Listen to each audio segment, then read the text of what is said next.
तुम्हें लगता है कि तुम अपनी बातों से, अपनी शक्ल से या अपनी महंगी घड़ी से किसी स्त्री को प्रभावित कर लोगे?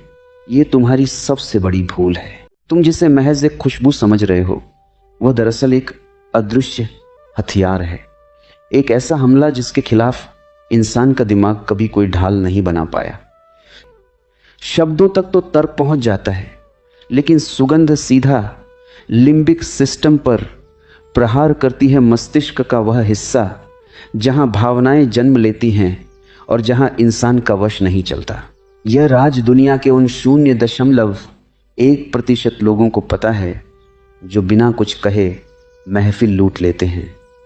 तुम शीशे के सामने खड़े होकर खुद को संवारते हो, पर क्या तुम्हें पता है कि तुम्हारी त्वचा की अपनी एक गंध है?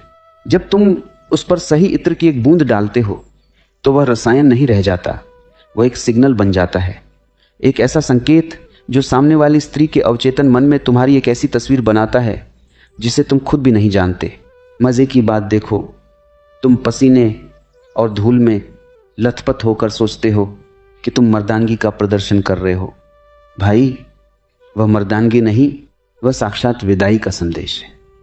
तुम वहां खड़े हो और वह सोच रही है कि कितनी जल्दी यहां से पीछा छूटे, और तुम अपनी ही दुनिया में मगन हो।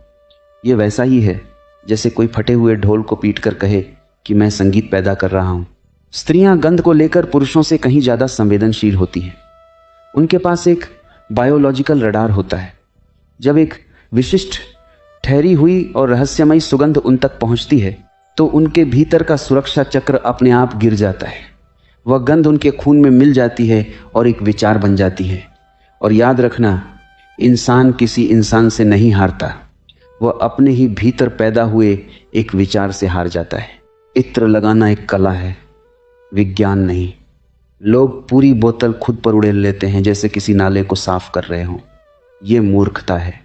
सुगंध ऐसी होनी चाहिए जो चीखे नहीं बल्कि फुसफुसाए। जब तुम किसी के पास से गुजरो तो उसे बस एक हल्का सा झोंका महसूस हो, एक ऐसा एहसास जो उसे यह सोचने पर मजबूर कर दे कि कुछ था जो बहुत गहरा था पर पकड़ में नहीं आया। यही वह अधूरापन है जो उसे तुम्हारी ओर दोबारा मुड़ने पर मजबूर करता है। अजीब पागलपन है। तुम प्रेम की तलाश में पहाड़ छान मारते हो, पर अपने शरीर की उस अदृश्य भाषा को सुधारना भूल जाते हो।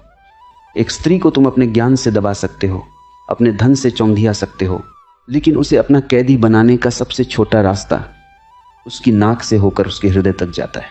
तुम्हारी सुगंध तुम्हारी आत्मा का वह मौन संदेश है जो तुम्हारी गैर मौजूदगी में भी वहां बचा रह जाता है। लोग चले जाते हैं, चेहरे धुंधले पड़ जाते हैं, बातें भुला दी जाती हैं, लेकिन वह एहसास वहीं रह जाता है।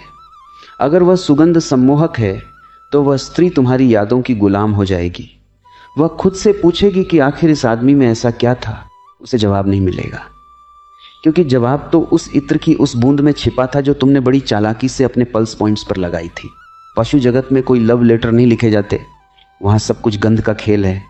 तुम भी उसी प्रकृति का हिस्सा हो, बस तुमने खुद को बहुत सभ्य मान लिया है। सभ्यता की परतों के नीचे आज भी वही आदिम इंसान है जो सुगंध से सम्मोहित होता है।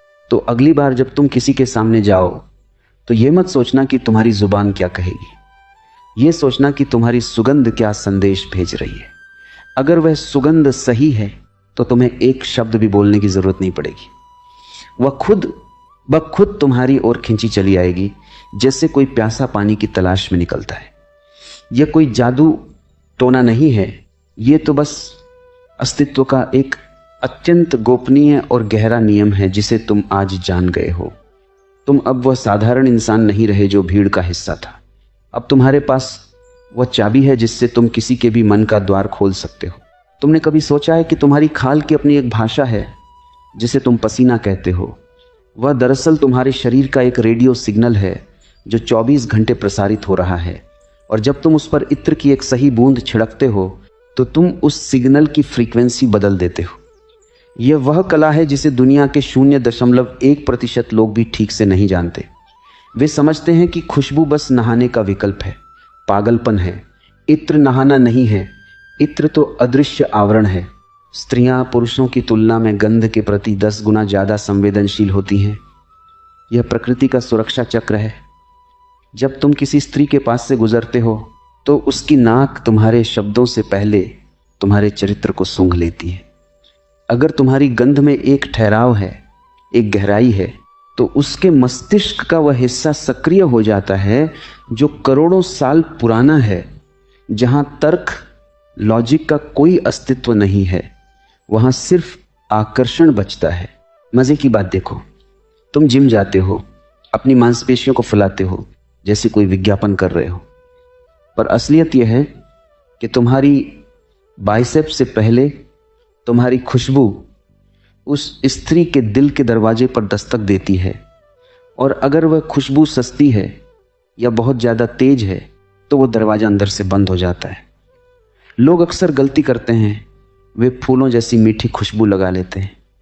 भाई, तुम कोई बगीचा नहीं हो। एक मर्द की खुशबू में लकड़ी की तपिश, वुडी नोट्स, मिट्टी की सौंध और थोड़े से रहस्य का मिश्रण होना चाहिए। यह गंध का विज्ञान इतना गहरा है कि यह समय को पीछे धकेल सकता है। तुमने गौर किया होगा, कभी अचानक कोई खुशबू आती है और तुम्हें बचपन की कोई भूली हुई गली याद आ जाती है। खुशबू यादों की चाबी है। अगर तुम सही इत्र चुनते हो तो तुम उस स्त्री के दिमाग में एक परमानेंट फोल्डर बना लेते हो।